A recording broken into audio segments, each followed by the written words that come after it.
This gameplay video is brought to you by Brandon Drennan. A massive thank you, Brandon.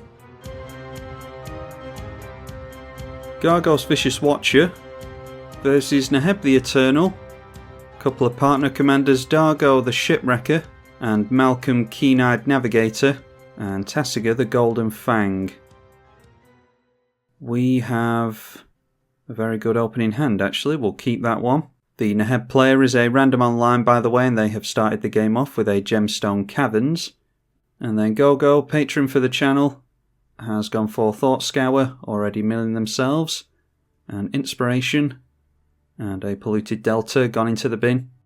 Well, the turn 1 plays are plenty. Billy Kills, another patron of the channel, as you're all aware, Impulsive Pilferer. Big thank you to both the patrons for supporting this channel. Magus of the Wheel for Neheb. Off of a Sol Ring. We played against a Neheb player recently, I think you've already seen it by now, and they got off to a really fast start with a bunch of fast mana as well. We do not have a turn 1 play, so we'll just have to break the trend here. Anticipate from Gogo. And speaking of being grateful to patrons, this deck is brought to us, and this video is brought to us by Brandon Drennan. This is his Gargos Vicious Watcher deck, if he'll stay open. It's based around keeping Gargos in play and targeting him with indestructible spells and stuff like that so that he can fight things or she can fight things. We've seen Brandon's Gargos deck before and hopefully it performs as well for us as it did for him. During that gameplay, Hedron Archive coming down for Neheb, just more ramp. A Reality Shift went onto the Neheb from Billy Kills and it was Anticipate from Gogo. And there is one of our fight cards, gives our commander hexproof. Let's just ramp with the Nature's Law. We're being much slower than our opponents here. And thanks to Delve, Tasigur comes out on turn 3, getting rid of the entire graveyard. We're last in the turn order. So not only have we not gotten off to as fast a start as our opponents, but we'll be a little bit behind anyway, thanks to that. And the second commander of the game comes down, Malcolm, Keen-Eyed Navigator. We get pecked for 1 by the Goblin. Just looking over at the Discord on my other monitor, Billy Kills said that this is the Neheb player from the last time. I think it was during the Akroma and Kamal game that one of the patrons gave me to play. And we took them out in one swoop with a bunch of angels. Anyway, Neheb coming down again. Without haste, thankfully, but they could always get into haste because they've got 3 mana held up here. And offering up the trade with the commander, which I dare say Billy Kills will not take, so just going to take hit for 2 there, which gives him 2 red mana, up to a total of 5. And just deciding to crack the Hedron Archive for that, so going up to 4 cards in hand. Forest for us here, I think. Maybe we just go Vernal Bloom. We're lucky that we're not up against any green players yet. I mean, Tasigur obviously is going to have green mana in the deck, but it seems to be very blue heavy, getting into cantrips and stuff. So I think we're okay to settle with Vernal Bloom up against a red and an Izzet player. And this is just Dimir at the moment, so I fancy our odds of keeping the Vernal Bloom. It will make our opponents panic a little bit though, I imagine. Would be funny to go for a turn 4 Primal Surge though if we get into a land next turn. But Gogo getting into that green mana straight away as soon as we talk about keeping the Vernal Bloom. They will get double mana off of that themselves, so they might not want to blow it up. Tasigur holding back. Now the Flying Pirate going into the right, we get the Goblin again. So that makes a couple of treasures. Now Dargo coming into play.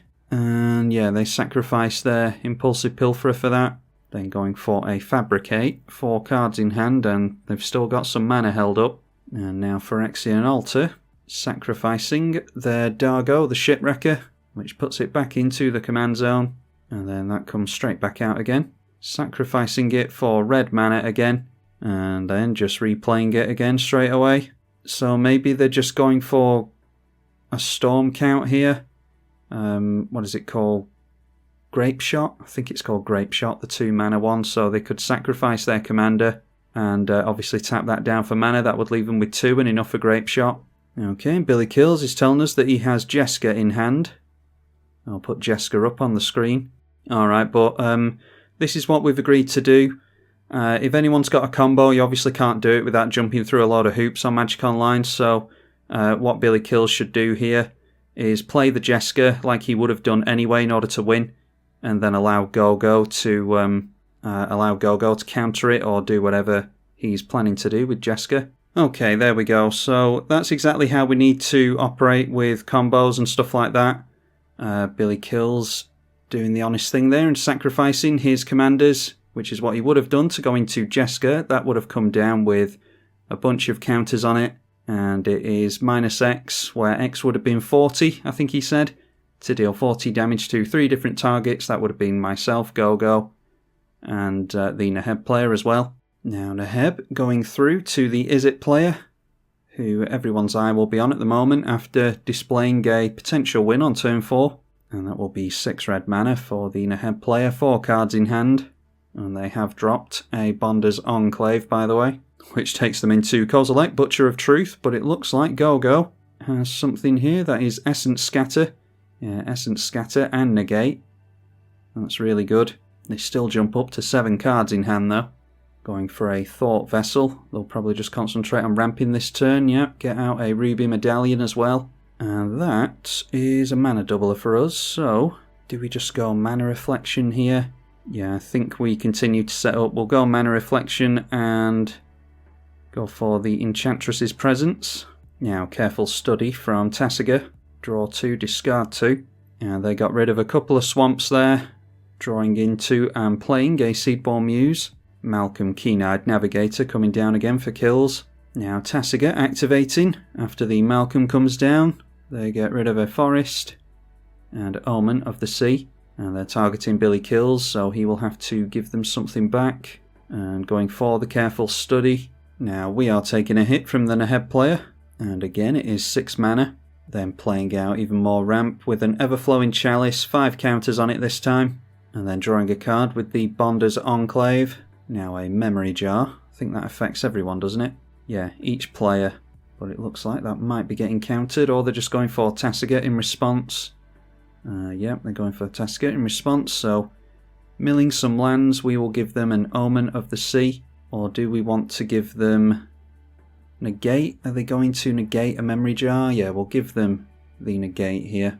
And there we go. That Seedborn Muse and Tasigur combination is going to be a real problem. I don't think we're going to get a Primal Surge off, unfortunately. Let's just try our commander here. Hopefully it's allowed into play.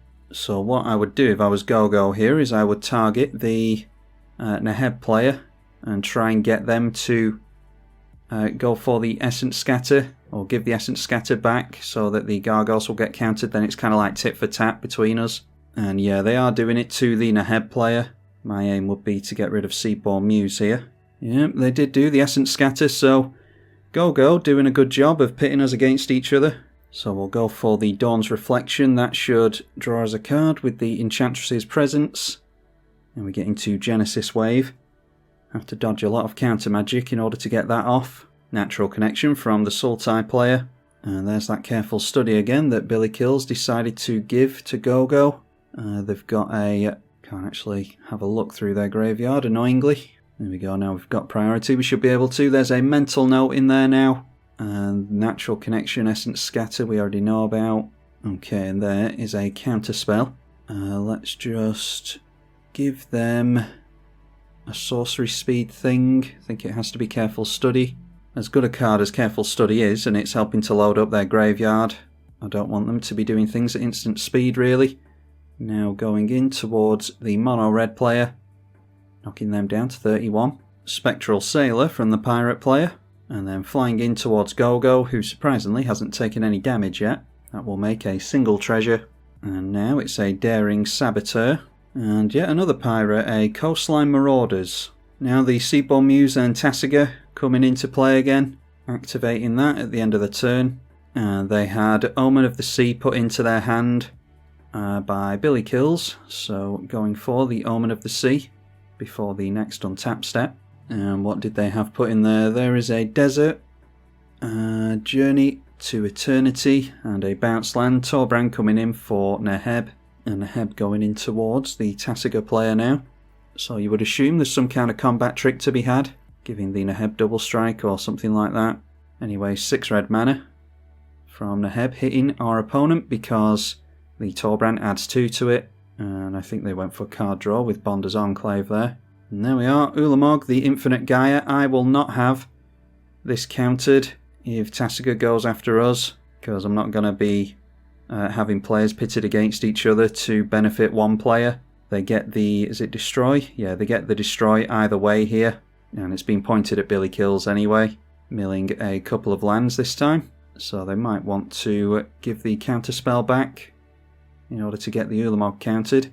Okay, but Kills chose the Mental Note, and Mental Note has been cast. It's really difficult to follow all this because we can't look at graveyards during other people's turns, annoyingly. But that is mill 2 and draw a card. And they got rid of a Blighted Woodland and Omen of the Hunt. That's a Wild Growth for us. Question is, with 5 cards in hand, do they have another counter spell?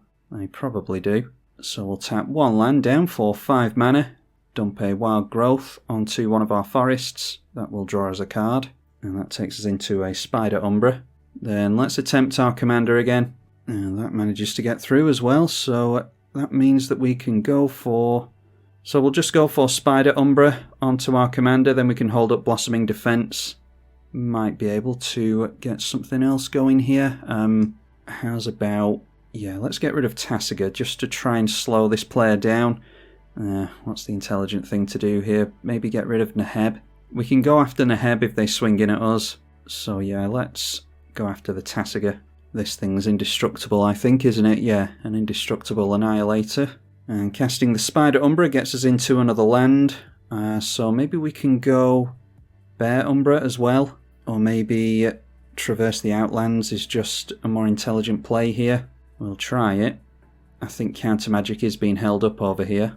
But it's not going to be cast on us, so I don't think that they do have any counter magic there, because we get 9 lands here with a bunch of mana doubling in play. I don't think they'd want us to have that. So there we are, getting a bunch of lands into play. We should be able to do a decent amount next turn, although with Annihilator 4 we might have to lose some of these lands. Go looking to do something in response. They go for the Scry 2 on Omen of the Sea. Go shocks in Breeding Pool. And then passes through the turn. I don't think it would be too difficult for them to get their commander back into play. They've got a full graveyard, a lot of lands in there. So it's curious that they haven't gone for that. I'd think it was Cyclonic Rift if it wasn't banned in the playgroup. Okay, so... Oh, and of course, Magic Online does that weird thing where it doesn't tell you who's attacking while someone's on the stack. Well, the Coastline Marauders is coming in at us thanks to all the lands we've got. We've got 14 lands, so we take a hit for 14 there. Not confident that I want to take a hit for 14, to be honest. But I think... Yeah, I'm worried about what the mono-red player's going to do, to be honest. So we can always fight at instant speed. It's just that we'll have the Umbra drop off. But it'll get something out of the Izzet player's hand anyway if they go for double strike or something. As for the other two, they are going in towards Go. That flyer, it's a flying commander going in towards Neheb. We are not going to block, we'll just take a hit for nearly half of our life total here. So they get to loot with the Daring Saboteur, and they'll get some treasures from their blue commander as well. Discarding a Glinthorn Buccaneer. Flamekin Herald is an elemental wizard, and it will give their commander Cascade, so I'm guessing that they will be going for infinite Cascades with their Dargo. So we might have to end up fighting the Flamekin Herald, but thankfully they're not going for the Dargo yet. Don't know if they could afford it there. I didn't keep track of treasures that were sacrificed. I bet that Ulamog comes in at us. It certainly does. And the Neheb goes in at Go. Yeah, so the Ulamog comes in at us. Torbran and Neheb going in towards Go. They're going to get a lot of red mana this turn. We'll just sacrifice some lands here, some unenchanted lands. And then we'll block the Ulamog. Our creature will survive because it's got Totem Armor. This is definitely, yeah, Totem Armor. Which means the enchantment will drop off instead. And it's 10 red mana for the Neheb player, which is a Wheel of Misfortune. Yeah, I mean, I suppose we might as well go for this now. And we'll fight the Torbran in this instance. It's a shame because we've got a couple of bombs in hand. Yeah, so getting rid of Torbrand's a good idea there. I don't particularly care about sinking any life into Wheel of Misfortune. That might be a combo anyway. I'm not too up on Wheel of Misfortune combos, but I know there are some. I'm just going to put 0 life into that because we're already at a pretty low life total. Okay, the chosen number is 5 apparently. Not sure who won that one. Looks like it might be Billy Kills. He's the one who's highlighted. No, it was 7 for the Neheb player. So they won the Wheel of Misfortune gamble there. They go down to 21 life. And it's a Skyclave Relic kicked. Yeah, that gets rid of our commander. Nothing we could have done about that thanks to the Umbra falling off. We've got 4 points of damage on there from the whatever it was that we blocked. We've got 4 damage on it somehow. And Roiling Earthquake will deal 5 damage to it, so that gets rid of pretty much everything apart from Neheb and the Ulamog. At least we encourage them to sink more mana into the Rolling Earthquake, because they would have only had to put 3 into X there if Torbrand was still in play. Now the thing is, in order to deal with the Neheb player, I think we have to land a Primal Surge. This isn't a Primal Surge deck. We do have instants and sorceries in the deck, so there's every chance that we don't get much off of this. But we also have to get it through a couple of blue players, and I'm not sure they'll allow us to do that. So we'll just have to see. Anyway, Urabrass coming down now, which makes our commander come into play tapped, and could have done with that a turn sooner. Loses flying, +2/+4, and non-combat damage is prevented. I think we just have to attempt a Primal Surge here. Highly doubt this gets through, but I don't know, this Neheb player needs dealing with. Alright, well, it's allowed, and we get into at least 1 permanent. Alright, got a few things before we landed on Mortal's Resolve. Got a few lands into play, as well as Soul of New Phyrexia. So I think we go for our commander. And that comes down as well. Let's attempt a Bear Umbra on that. That'll draw us some cards. Gargos is going to allow us to fight. We'll go after. I think the Urabrask is a good thing to go after. Draw some cards with our Enchantresses. Now the red player is holding up priority with 5 cards in hand. Okay, eventually allowing the Urabrask to go down. So I just wonder if he has a Chaos Warp or something like that. Let's go Rite of Passage. I don't want to go Genesis Wave into Counter Magic because I imagine they allowed the Primal Surge to resolve to help deal with Neheb. Let's go Rite of Passage, which gets us into Withstand Death. That's really good. Although we need a ways to deal with the Ulamog, really, because I imagine Ulamog's coming straight in towards us. Drop the Mage Bane Armour. Equip Mage Bane Armour to our commander. And then each land is tapping for 3 mana, so I think we can leave it there. We need 5 for Indestructible. Yeah, it is 5 for Indestructible, and then obviously 1 for Withstand Death, so that will take 3 lands across multiple turns. Yeah, so we'll just leave it there and hope that the Ulamog doesn't get us. Okay, curiously, Gogo didn't do anything during all of that. Holding up all that mana and not doing anything with it. Must have been trying to protect himself with something. Alright, this time putting a load of stuff in exile. I'll just leave the exile zone open and you can zoom into that if you want to.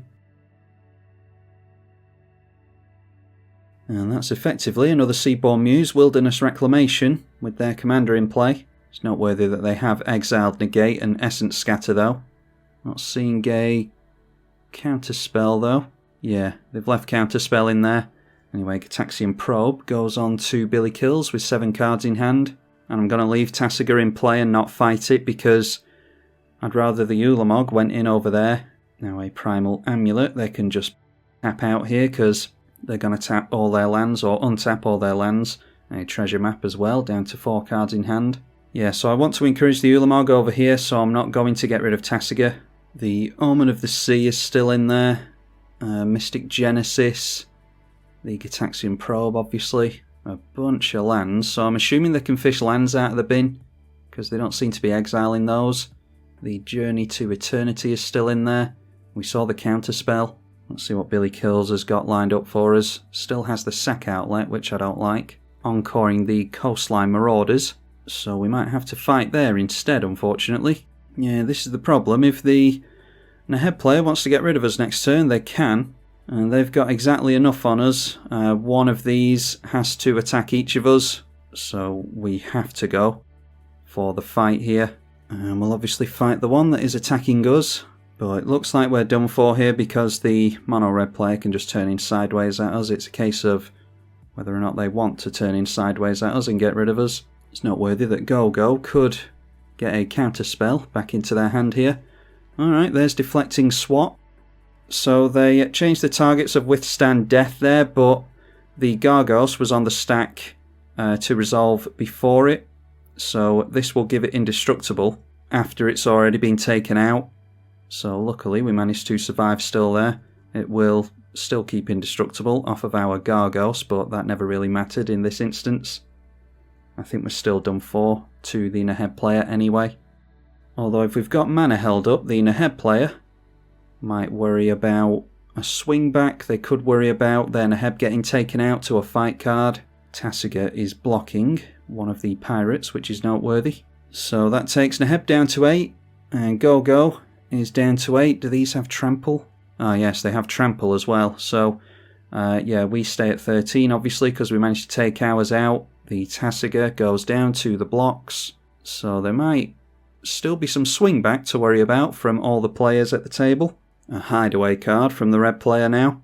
And let's see how they want to attack. There's a couple of players they could take out here. Well, they just turned sideways straight away. Yeah, looks like... God, it's so annoying that you can't look at who's being attacked. I mean, we're definitely getting attacked by this. Yeah, we are being attacked by Ulamog and Neheb, so that is the end of us, I think. Let's sacrifice a couple of enchantments, so we might as well sacrifice the lands that the enchantments are enchanting. And then we'll make all our stuff indestructible just for the sake of it. And there we go, that's us down. So I think we did quite well, considering how fast a start everyone got off to. That was a pretty high-powered and pretty quick game, so I think Brandon's deck did pretty well there. Especially considering that there's no like anti-counter magic stuff in this deck. Now another Eldrazi coming out, Kozilek Butcher of Truth, and they go up to 9 cards in hand. Be interesting to see what the 2 blue players can do about Neheb now. Throwing out a Mox Diamond as well. Still 7 cards in hand. Wayfarer's Bauble very much concentrates on keeping them in mana. Then Leyline Tyrant, that's a new one. You don't lose unspent red mana as your steps and phases end. Now Treasure Map being tapped by Go, and it's a Harrow at the end of Neheb's turn. Then Rapid Hybridization goes on to the Kozilek. People might wonder why I wasn't getting rid of Neheb during all the fight stuff, and it's mainly because I knew that my opponents probably have some removal in hand of their own, and I wanted them to use some of theirs instead of us trying to single-handedly deal with Neheb. Anyway, the graveyard gets shuffled back in, and they get a Frog Lizard. Then Tasigur coming back into play, exiling the Omen of the Sea, the Mystic Genesis, Gitaxian Probe, Harrow's gone down. Oh, and the counter spell has ended up in exile as well. They've got a Dissolve, they've got a Mystic Genesis, they're targeting Billy Kills, I think they just activated the thing. Yeah, Billy Kills chooses to give him the Rapid Hybridization. So what else is in here? Yeah, it's noteworthy that he's keeping the... Oh, I can't leave the damn graveyard open. The Journey to Nowhere, he's dodging exiling that and his lands for the most part. So, yeah, I definitely think that he wants to get all of his lands out of the graveyard at some point. Anyway, going for the treasure map again. Then a Pongify going on to the Neheb and cracking the Wayfarer's Bauble in response to that. Might be that there's a Deflecting Swat over here as well. But the Neheb does go down. So all the lands untap during Billy Kills' turn. And he can do the whole Tasigur shenanigans thing. Dockside Extortionist from Billy Kills should get him a lot of treasure tokens here. He ends up with 11 after the Dockside comes in. And there it is, we've needed it for a while, a Vandal Blast. That should go some of the ways to helping to deal with Neheb. Not whether that these are indestructible though. And that lands, floated a bit of red mana there. But yeah, losing Mox Diamond, Everflowing Chalice, Ruby Medallion goes down, Thought Vessel and Sol Ring. Then it's a Rhystic Study coming down pretty late. It's turn 9 at this point. Then over to Neheb. I'm not sure if he tapped down his red permanents there for the Leyline Tyrant. Anyway, swinging everything in. Looks like he's just concentrating on one player at a time. And it's Rapid Hybridization. That goes onto a frog lizard in order to take it out of combat. Doesn't pay 1 for the Rhystic Study, so kills, goes up to 4 in hand. And then getting into Notion Thief, he's definitely not going to be paying for the Rhystic Study tax with that. Bonder's Enclave is going to draw the red player a card, so he fancies being able to do something about that. Might have counter magic for blue spells. Kills paying for the Rhystic Study this time. And the Rapid Hybridization lands as well. They can get the Rapid Hybridization back into their hand potentially, unless Kills fancies his odds against the mono red player. Yeah, he was given Pongify there. Opt has now gone in the bin. Don't know if he cast that at some point and I just missed it. Yeah, you'll have to forgive me for not showing you the graveyard that's been milled here. It is relevant, but like I've said a million times on this channel, you can't leave the graveyard open because Magic Online is a piece of crap. So they're going to have to chump here, I think. Well, they definitely have to chump the Ulamog. They're going to take 4 in the air from the dragon. Yeah, so getting rid of an ape with the Notion Thief, and Tasigur is going on to the Ulamog. It's noteworthy that they haven't gone for the Pongify again, and not pay the Rhystic Study tax and draw a card, but they seem to want to hold on to Pongify during Kills' turn, tapping down all of their red mana this time. They have 11 floating.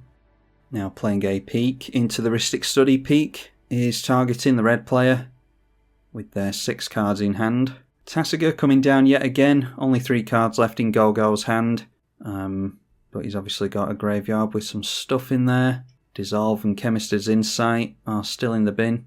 Rapid Hybridization has been exiled. Casting the Chemist's Insight, and obviously drew into a land there, so getting down a tapped Watery Grave, 3 cards in hand, and 1 blue held up. Have we seen Pongify yet? Oh yeah, Pongify is in the bin. So Rapid Hybridization has been exiled and Pongify is in the bin. Now a Windfall from Billy Kills. The highest card total is 6. There's 6 cards here and 6 here, so that is a fresh grip of 6. I don't know if Gogo and Billy Kills have spoken to each other about what is in Neheb's hand. Okay, a Venser, Shaper Savant. That could bounce. That should probably bounce the Leyline Tyrant from Gogo's perspective. That can go into the bin from the Windfall.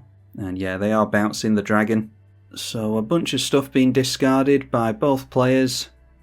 Not sure if there was any... Oh wow, there was a bunch of lands in the Neheb player's hand. They might have actually helped the Neheb player there. Another Encore spell. This time it's Amphin Mutineer. I'm not sure what that one does. They only get 2. When it enters the battlefield, exile up to 1 target non-salamander creature. That creature's controller creates a 4/3 salamander token. So they'll get rid of the Ulamog here. And exiling the Tasigur as well. So that is what the salamander tokens look like. Finally taking the Ulamog down. And then each of those Encore creatures has to swing in at an opponent. They are 3/3s. So a Frog Lizard trade in there. And the Salamander goes down. And the Salamander blocking there, that's curious. So maybe they're able to bounce the Venser and do some things with that, not wanting that to die here. Another pirate, Captain Vargas Wrath. I haven't gone through all the pirates since a bunch of them released in Commander Legends. Need to have a look through all of them. Then Siren Storm Tamer. That might be relevant. A Cavern of Souls coming down now. Obviously naming Minotaur to get their commander down. They don't have any haste yet though. But like I said before, that fresh grip might have helped them here. Yeah, and there's haste. +2/+2 and haste. With a Bloodsworn Steward. Neheb being cast and the Rhystic Study being paid for. Looks like there's not too much counter magic in this Sultai deck. Someone is going to have a 6/8 commander turned in at them though. Goes in at Gogo, so it looks like they're done for unless they've got some removal, which it looks like they might have something. It is a Sultai Charm. Destroy a mono-coloured creature. So they'll be able to chump the Salamander Warrior here. They'll have to if they want to survive. They paid the Rhystic Study tax as well, I think. So the commander goes down. The Venser will go down here as well. Tasigur coming down for only 2 mana there. Exiling a bunch of stuff from hand again, as you would expect. Then they get a Search For as counter. And yeah, it's just a bunch of lands. Still holding on to that Journey to Eternity. Seedborn Muse is in there as well, so they might be trying to use this to get back the Seedborn Muse maybe, although I don't suppose they need it with the Reclamation in play. The Venser is still in the bin as well, so there's no instants and sorceries to go after at this point. Now the Pirates player going for Captain Lannery Storm, and then turning sideways, Captain Lannery Storm, and the Captain Vargas Wrath goes in over here, and the Siren Storm Tamer flies in over here, just trying to get themselves into some treasures. The Vargas Wrath triggers and will buff, and that will buff their pirates, which benefits from the combo previously, so these would have been much bigger. Had it not have been for the fact that we skipped through the combo, these would have been like 50-50s, something like that, because he would have cycled the pirates 40 times, but he obviously didn't do that just to save us some time. Don't think any of these have trample. No, none of them have trample. That is a flyer though, so yeah, looks as though Billy Kills has this one. So yeah, there we go, that one flies over Tasigur, and the other pirates go wide. That was off the back of Captain Vargas Wrath. They get +1/+1 to their pirates for each time a commander has been cast from their command zone this game. So yeah, knocking Gogo down to -6 and -13 on the Neheb player.